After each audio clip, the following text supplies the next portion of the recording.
Hello, we're going to begin this series of mini courses on Parisian roots, R-O-O-T-S, and Parisian roots, R-O-U-T-E-S, sorry, that's a pretty bad pun, of American independence. Here we are in the old quarter called Le Marais, in front of a building which is called the Hôtel des Ambassadeurs de Hollande, the townhouse of the Dutch Ambassadors. Why? Dutch ambassadors never lived here, but I'll come back to that in a couple of minutes. What has this place got to do with American independence?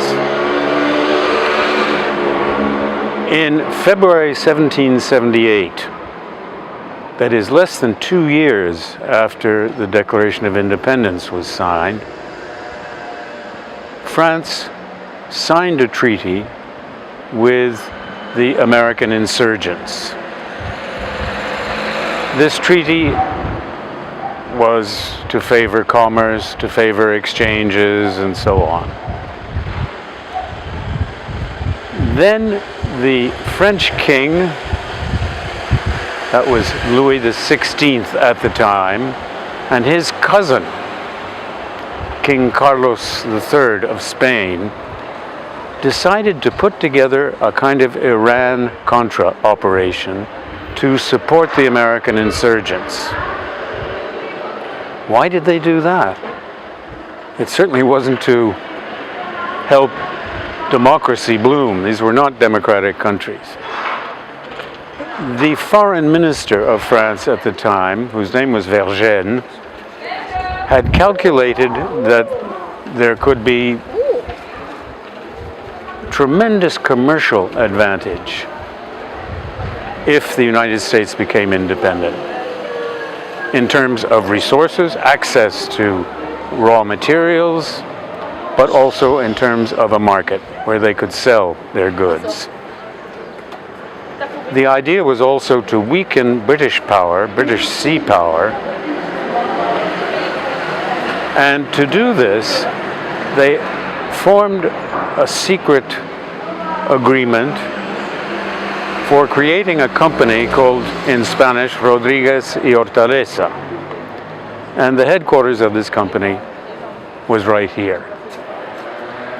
This was in pretty bad state of repair now, a townhouse built in the 17th century by a rather wealthy family called Cowell de Beaumarchais. The objective of this company, Rodriguez y Hortaleza, was to channel money, of course, guns, uniforms, and other resources secretly to the American insurgents, secretly so that the British wouldn't find out about it. And you have to imagine people like Ben Franklin and Thomas Jefferson coming here fairly regularly when they were in Paris. There's kind of a cute paradox about the place. The chief executive officer, the CEO, was a man called Cowell de Beaumarchais.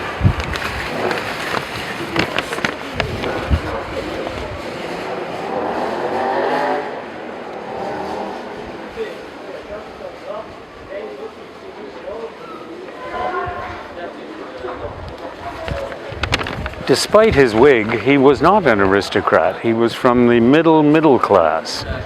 He was a clockmaker, but he was a smart guy. And in addition to making clocks, he was quite a musician, and indeed was taken on as music teacher for at least one of the children of the king, Louis XVI. He came here, he managed this firm, paid somewhat indirectly, but paid by the French monarchy. And it's here that he wrote a play that you probably heard of called The Marriage of Figaro, which makes fun of the aristocracy. And the cute paradox is that after he finished this play, he tried to premiere it for 6 years, and it was the king's censor. The king was paying him to run this enterprise, but it was the king's censor who refused this play, because it was looked on as being anti-aristocratic, Figaro was kind of a buffoon making fun of his masters. In any event, this place did contribute considerably to American independence, whatever the problematic relations were between Cowell de Beaumarchais and the royal authorities. Just a last word on this place. Why Dutch ambassadors? Well, in French history, for many centuries, Protestants were not allowed to have their own churches, temples. Then there was a Protestant, King Henry IV, who converted to Catholicism. French history is not always simple, in order to become king. And in, I think it's 1598, he promulgated what was called the Edict of Nantes.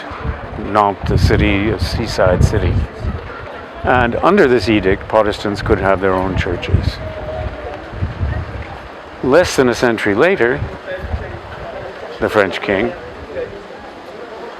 rescinded that edict, and the Protestants in Paris, as elsewhere, had no place to worship on Sunday morning.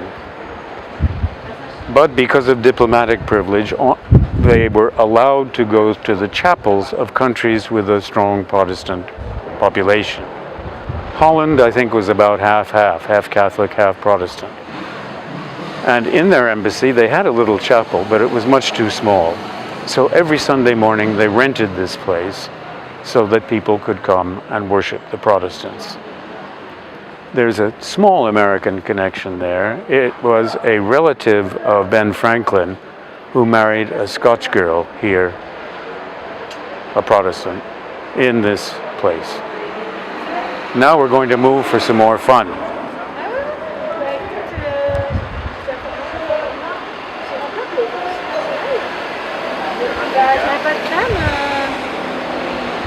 Bah du coup, lendemain, t'as tout à faire.